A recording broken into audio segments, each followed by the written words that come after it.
Or maybe you play musical chairs with people. Ooh. And every round there's one person less, so the chairs all have to kind of scramble for the remaining people.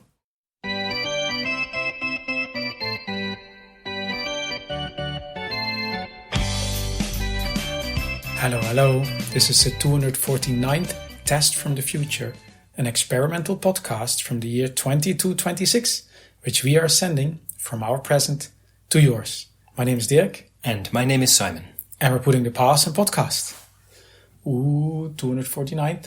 Mm-hmm. Just one episode away from 250. Yes. Which is only a quarter, not only, that's already a quarter of the way to 1,000. Yes, and only an eighth of the way to 2,000. Sure, yeah.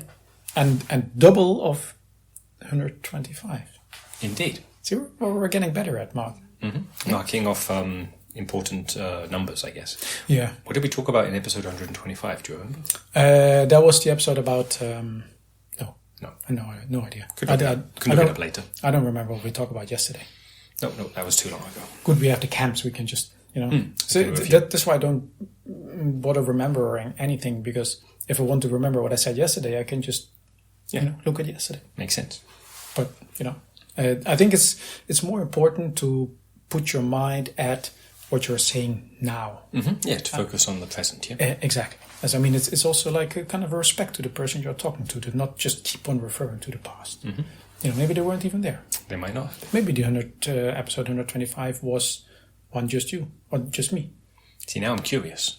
Or maybe it was the one where we had the replicants. Yeah, I'm gonna have a look. Maybe neither of us was there. Maybe it was just that was 150. That much I remember. Was the one with the replicants?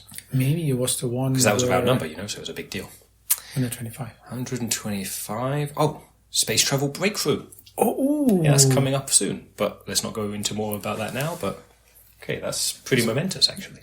Okay, so we did do something special, coincidentally, kind for of. 125. We didn't know it at the time, but yeah. It's true, actually. Yeah. We don't have anything special planned for 250, right? Not as far as I know. Well, I guess our listeners will find out next week. We could still change that. We can change our, Yes. That's still in the future.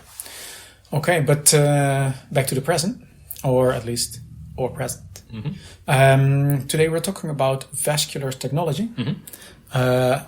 Again, a relatively new technology. Yeah, we're still, even all these episodes later, we're still bringing new things to our listeners. Yeah. Not just talking about the same old things over and over. I mean, it helps that, there's been gaining momentum the last couple of years, that maybe it wasn't such a mass market thing when we started the podcast. Mm-hmm. A whole 4 years ago. Mm-hmm. More than that now. Wow. Mm-hmm. Amazing. So what is it? Vascular technology. Mm-hmm. It's a new... I'm going to read this because I figured to make it a bit concise for our listeners. So I'm going to read this. Yes. So vascular technology is a new kind of technology that uses natural forces to influence the movement of objects that were made out of plant material. Yes, copy-paste from the brochure. Mm-hmm. That's the way to do it. That's it. We can go into more depth, I think. So yes. I mean, this is one of our kind of favorite kind of episodes where we know a little bit and we'll fill in the blanks with speculation. Yeah. Oh, well, we did also look at some more advertisements and so on, but exactly, we're then going to expand upon. We know what they've told us about it, and then we'll also talk about where it might go in the future. And it's also, of course, I mean, it's been around for a little bit, so that it has been some real applications already. Yeah, of course. So we'll talk about those. Exactly, but once we have those, we can then come up with more ideas, because it's a technology and not like a single gadget or something like that. Yeah. But yeah, it, as far as understood, it uses the vascular bundles in plant material. Correct, yeah. To be able to make them move. It doesn't bring them back to life, but it makes them super flexible, as far as I understand it. And controllable. So, yes. So you have a chair that's made of wood. It makes it not just turn to jelly. It's not like you sit on the chair and it falls down, but it makes it that the legs of the chair, for example, can be controlled to walk. So if you're sitting on the chair, you can have it moving you around. Tap, tap, tap. Mm-hmm. Yeah. I mean, I think that's the go-to example because it immediately makes it easier to understand. Although turning things to jelly wasn't on our list of ideas, but maybe there's some application there as well. Yeah, sometimes. You sit on maybe not the whole leg, not the legs of the chair into jelly, but maybe the part you sit on You want it to get a bit more soft, Ooh. Maybe it's a hard wooden chair, but then you can make the part where you sit get a bit softer. Or maybe you're just hungry. Yeah. Oh, yeah. If you want to eat some jelly. Yes, wood jelly. Well, I mean, it's like you were using wood as an easy one example. Yeah. But it's wood and wicker and anything made that was from a plant originally. Yeah. And there's so many things like that. Also clothing, like made of cotton, for example. Yeah, that's true. Completely controllable in the same way. And reed and vines and what are these things hanging in the jungle that you swing on? Vines? I think you said that already. Yeah, that's true, actually. They're called vines? Different types of vines, I guess. Yes. You've got the vines climbing up on the outside of your house and ones for swinging through the forest. Okay. But those kind of things. And then you can, if you say, okay, so you get some of this material and you use vascular technology and then you can make it turn into all kinds of shapes or make it all kinds of movements. Like literally, it's more flexible. Yes. But also in terms of what purpose you can put it to. I mean, and these vascular bundles, they're really tiny, so even small things you can still kind of influence that way. Yeah. Like, for example, toothbrushes. There you go. Toothbrushes, not made with plastic bristles, but made with natural bristles. Those natural bristles, you can just hold the toothbrush in your mouth, and they can go rub around on your teeth. It's like an electric toothbrush, but not needing electricity. That's nice, actually. You can just hold it. Yeah. Or maybe you don't even need the brush part. You just have kind of like a... no, you need the brush part. You need finer hairs of some kind. Yeah, but not like the handle. Like maybe you just put the little brush into your mouth and you can just then close your mouth and it walks around. Although if you close your mouth, you can't brush your teeth properly, right? Okay, you still need to open your mouth, but it kind of walks around in your mouth and clambers around tooth to tooth. Cool. Then we Scrubbing can... in between them. Okay, then we can give we may have already gotten to the part where we're speculating what future things may be made out of this technology. I guess we could also talk about the ones that we know for sure exist. I do like the idea that there's this brush walking around in your mouth, because I think we've talked about it before where our robot friends always feel a little bit uneasy when we have like these tiny robots doing things. Sure. Maybe they'll feel better about this since it's not mechanical. Exactly. Like it's not made from metal or circuits and so on. It's, from their perspective, leftover, or from our perspective too, maybe, leftover dead plants. Yeah, exactly. Organic material. And then we don't have to feel a little bit guilty about using tiny non-sentient robots for, manual labor. Right. But yeah, I mean, you're right. We are getting a little bit ahead of ourselves. I think one thing we wanted to point out is like where it first came from. Exactly. Yeah? Like who even invented this and why did they invent it? Yeah. You want to explain this one? I thought that was pretty funny. Yeah, that's pretty good. So that was actually 5 years ago now. 5 years already. 5 years already. Time has flown. So in Malaysia, when they first flew to Ceres, wanted to plant a flag, they wanted to one-up all the other previous flags that had been planted on objects in space, in the vacuum specifically. They wanted their flag to wave as if there was wind, even though it's in a vacuum. And so they made a flag using vascular technology that they could have it fluttering in the wind, but not need like a power source, because they wanted it to run indefinitely, Exactly. No, and no fake. Right. Not like a little metal arm along the top to wiggle it or anything like that. And not record the actual landing in the studio here on Earth just to make it look cooler. Not like just have a pole and then add the flag with CGI later. No. No, none of that. Yeah, Malaysia doing. So instead, they invented vascular technology. Exactly. So if you go to Ceres now, you go to the area where all the flags are. You see the one fluttering. That's the Malaysian flag. Correct. Yeah. Exactly. All the other flags are static. Okay. I mean, all of them by now have been hit by some, micrometeorites, so they've all got a few holes in them every so often. Yeah, probably. That's just cost of doing business as a flag on a object in space with no atmosphere. Yeah, the Ceres atmosphere is dramatic. It doesn't have one. It's one of the less appealing parts of the dwarf planet. Huh? Yeah. Okay. So that's where it originated, and then it turned out to have all kinds of applications. It has been the subject of many creative researches and projects. And what would you call it, sculptures, like just art as well. Yeah. You know, like obviously there's so many practical applications for it, but also you can just build some really cool things. Mm-hmm. And also just experiment, you know, it's like, this is the technology, and then you go to universities or courses or workshops or boot camps, and it's like, this is the technology, this is what we're going to be working on, come up with something, you know, it's just fun. Yeah. And sometimes it's just fun, and sometimes it's like, this is actually useful. Yeah. Although I think the thing with the toothbrush that you just came up with, I've not heard that before. Maybe you're onto something. It could be the thing where it's possible to make, but maybe not enough people would want to use it because maybe it creeps them out a little bit, having a thing crawling around in their mouth, you know. And maybe you're afraid swallowing it. That, or just the sensation. Like, you'd know it's not a bug crawling around in there, but maybe it would still feel like a little bug crawling around in your mouth. Yeah, true. And also I can imagine, like, if you're standing in front of a mirror, brushing your teeth the old-fashioned way, you know, it feels like you're in control. But if you're just standing in front of the mirror with your mouth open, waiting, it just...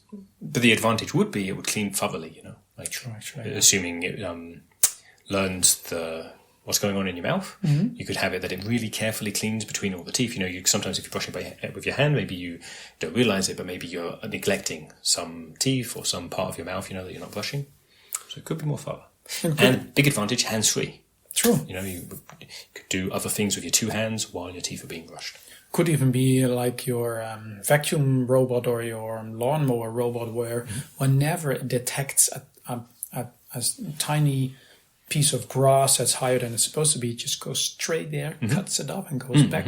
Maybe you can have it in your mouth permanently. I see. Whenever there's a tiny bit of plaque that detects it immediately. Yeah. Or even just it notices some food between some teeth. Yeah. Gets that out of the way so that it doesn't even form into plaque. As soon as you put down your cutlery, it goes like, all right, my turn. Cleaning up everything. Maybe you could have a little light on it. Just so it would look cool, you know, like your mouth is closed, but there'd be this bright light moving around in there. People would see it through your cheeks. I'm just imagining how everybody after dinner, sitting on their chairs, leaning back, opening their mouth, not having a conversation because you can't. Not while you're getting your teeth brushed. I just realised, where would the light come from? That would need some kind of energy source. So I guess they won't have lights. Unless bioluminescence, maybe. Ooh. Like a firefly. Yeah. Mix that up with the vascular technology. Maybe. Yeah. Okay. Or maybe it's just combined. You know, maybe the actual brushing bit is plant material, but then just, you know, a light on it. Wherever the energy comes from, I don't know. But yeah. I'm just now imagining a dinner party where everybody just has their mouth open, staring at each other. I mean, that would be odd even with regular toothbrushes, so maybe people go to the bathroom, you know. Yeah, that creeps me out a little bit. Yeah, okay. But yeah, there's many... So that will come in a future episode, obviously. We'll talk about that when it actually once we've tried it out ourselves after our next dinner party, or next potluck episode. But yeah, there's all kinds of like actual real life applications that have been constructed already. You mentioned the wicker furniture that walks. I think just furniture in general, whether it's made of wicker furniture or just made of wood. But either way, furniture that can walk around. That's really useful. Yep. Going back to the dinner party thing, you know, you want to arrange the table or the chairs differently around the table rather than having to go manually yourself, adjusting where the chairs are. You can just tell them. They'll go to the appropriate places. And after each course, you mix it up a little bit. Everybody gets a new seat. You don't have to get up. Play the game musical chairs, not while you're eating, you know, but separately. The chairs themselves can move themselves out of the way. True, actually. Or maybe you play musical chairs with people. Ooh. And every round there's one person less, so the chairs all have to kind of scramble for the remaining people. That'd be pretty good. Well, that's true, actually. But I think the furniture that walks, that was kind of like the killer app. You know, it's like the thing that made everybody think this is actually cool. Yeah. / useful. Yeah. Although with a lot of this technology is like things were fine before, but now with this, it's even... You don't want to go back. Yes, exactly. If you've gotten used to it and depend on it. Once you have furniture that walks, you don't want to, you know, go back to furniture that just stands still all the time. Boring old furniture. Yeah. But yeah, also combined with the vacuum cleaning robot. You know, if it wants to clean under the cupboard and the cupboard is pretty low, just the cupboard walks out of the way. Yeah. Exactly. That's really nice as well. Yeah. You don't have to shrink your robot or... Yeah. Or teleport your furniture to another room. Yeah, and it's all effort. Because if the house just takes care of it itself, you don't even have to be there. Just the furniture walks around. I can water plants for you as well. Yeah, exactly. Or if you have a plant on top of a table, and then at the end of the day, the sun is on the other side of your apartment, just the table walks over there. Yeah. That's nice for the plants that are still alive. Yes. Like in this case, the plant on the table. Actually, to avoid that the plant turns into some vascular technology device afterwards. I mean, we're joking a little because they're not actually self-aware, but yeah. But I think I'm now trying to remember. There were a few other really cool.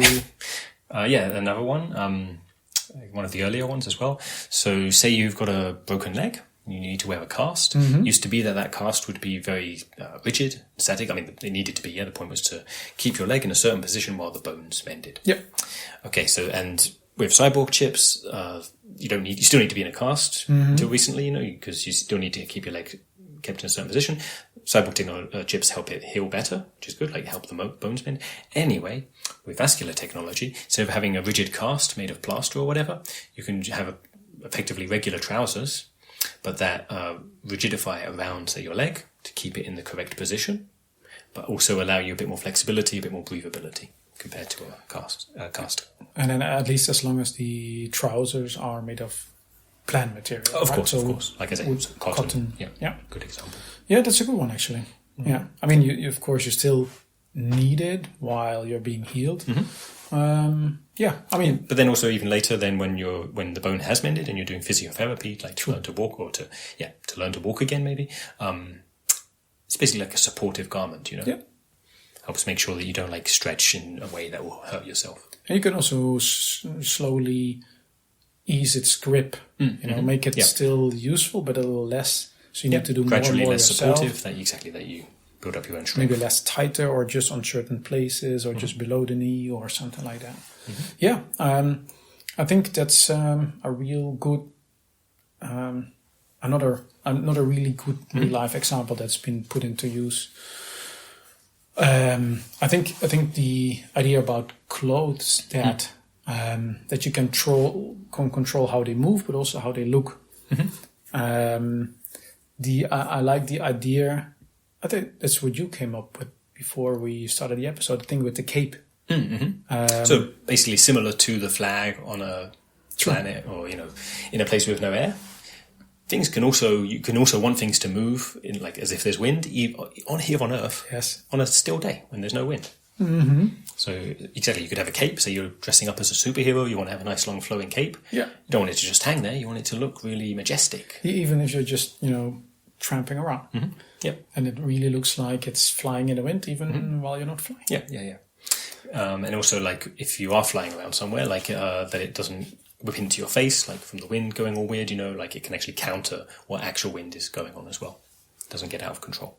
And also when you put on a scarf, like superheroes have scarves. So it's a new thing with superheroes. And they all have scarves nowadays. And you just basically, scarf just wraps around your neck. Zip. Yep. Yeah, it's actually pretty cool. I mean, in general, it's actually pretty cool to put on tight clothes. Right, because you can, exactly, rather than having to squeeze into it, it can be looser, like to get into, and then, tighten up around you. Your superhero tights, your superhero gloves. Costume, Exactly. Your superhero... the mask that sticks on your face, with no noticeable straps or anything, like over your ears or behind your head. Exactly. I can imagine a superhero just walking into its dressing room and just stretching out the arms. I'm doing this now.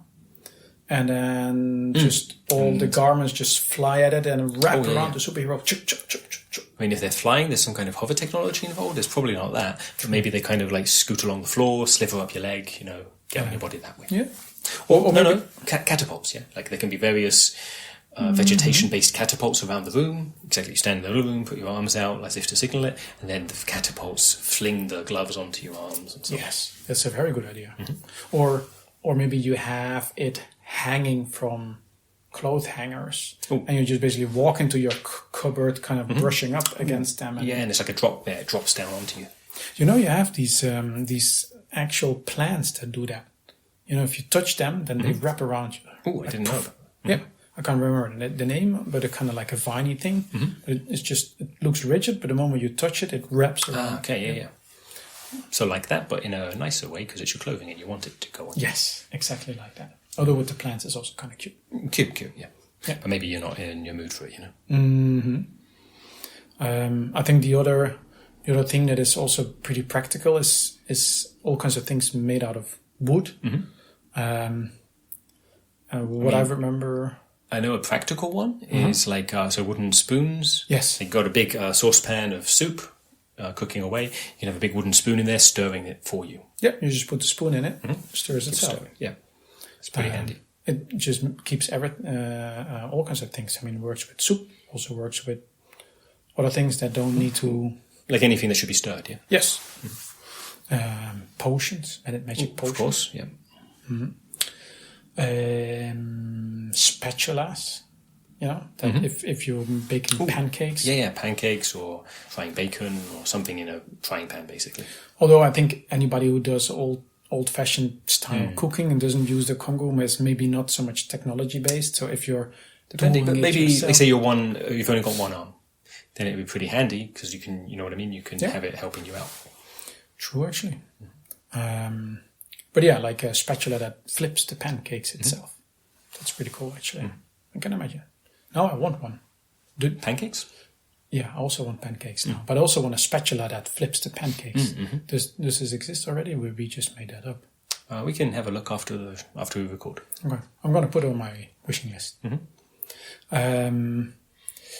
There's so again wood, but this time a bit less, so more fun rather than practical, which is wooden stairs that turn into slides. Ooh. So I mean, I say it's not practical. If you need to get downstairs in a hurry, pretty good. Yes. So when you're going up the stairs, of course, you want them to be steps, yeah. But when you want to go down, it could work. You don't want this to happen while doing one thing or the other. But no, of course, and that's actually a lot of the things we've mentioned.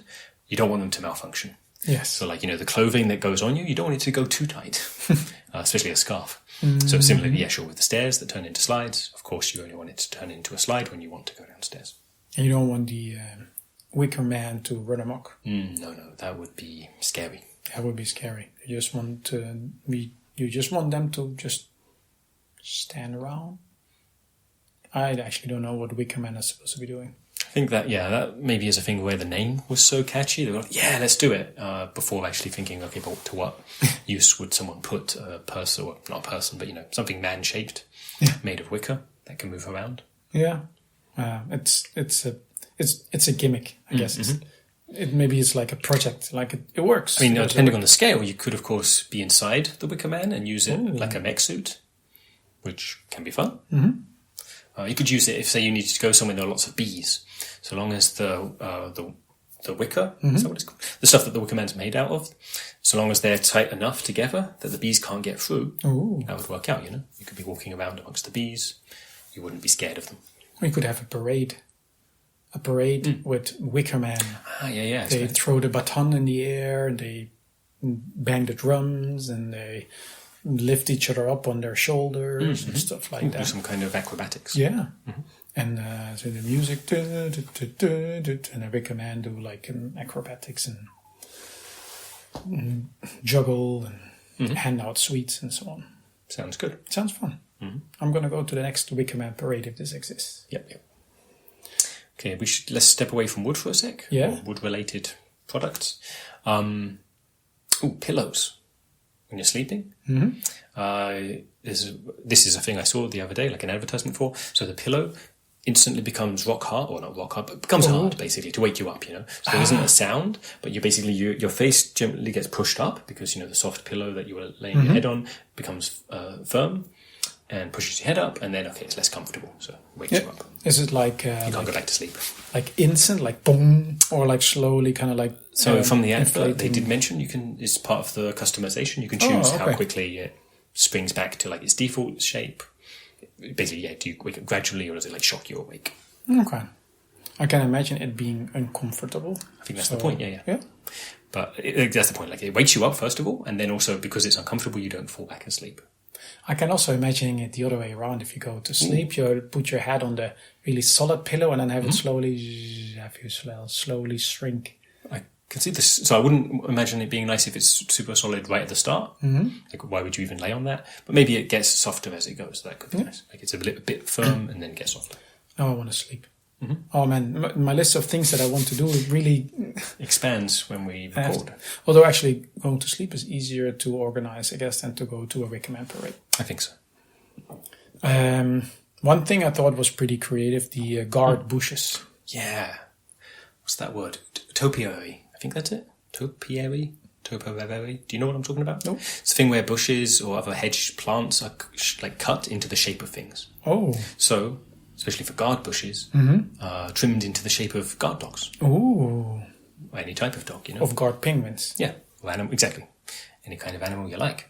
So guard bushes, right, so they look just like regular bushes, but then when you need some guarding, they come, or they don't come to life, but they activate. Yeah. Is somebody trying to climb over your fence or whatever? Yeah, they go scoot along over and don't bark at them, I guess they rustle their leaves. Yeah, exactly, they rustle their leaves at them. And it's like, whoa, these are bushes looking like penguins, I need to get away from here. Yeah, I think that's a pretty cool idea. I think after all of these descriptions with wickermen and guard bushes and so on, you think these things are alive or they have a mind of their own, but that's not actually the case. Correct. They're just controlled and programmed. Exactly, they act under instruction. But I did read that they are experimenting with this. Ooh, to give them self-awareness of some kind. Yeah, no idea how that would work. No idea why anybody would think that's a good idea. Like, would the idea be somehow reactivate the mind that was there in the first place, which I don't think there is one in the case of plants, but either way, reactivate something that was there already, or was the idea maybe the idea is to add a new one to it? Yeah, I mean, on the one hand, if it's possible, why not do it? But we've seen in our history that we have a bit of an issue dealing with suddenly new sentient anything, and if suddenly we have sentient furniture, I'm not sure how practical that would be. Right. And I would feel less comfortable sitting on a sentient chair. Yeah, I mean, sitting on a chair, presumably the chair is like, yeah, that's what I'm about, it wants to be sat on, if it could be said to want something. But, people fart on chairs, and I can imagine if I was a chair, maybe I wouldn't appreciate that. Yeah, and also, I don't like this chair anymore, I want to get a new chair. Of course, a mind is not immediately, also sentient and so on, but it's a gliding scale, will of it, I guess is more the point. Yeah. Like, what if that chair scoots off, decides it doesn't want to be sat on today? Exactly, or your vacuum cleaner approaches your closet, and the closet doesn't want to move away. I'm feeling perfectly fine where I am. Yeah, all kinds of issues that we then have to deal with. So we don't need to now, and maybe we never will. Yes. Okay. We've been going on quite a bit about vascular technology. So how about we end the episode here? Sounds good. Any possible listener questions that we might have answered? How about we answer them next week? That's a good idea. Maybe that's the 250 episode thing. So whoever wrote that email, they're going to be really lucky.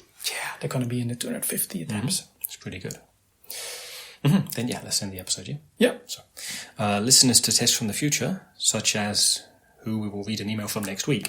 If you'd like to send us an email for next week, maybe you squeeze in there, send one to michaellasagna5@gmail.com. Put the episode number 249 in the subject so that we know this episode successfully went back in time. We like that. We like knowing that these actually go back. Yeah, definitely. Still like that. All right. And for now, thanks for listening, and see you in 200 years. Bye-bye.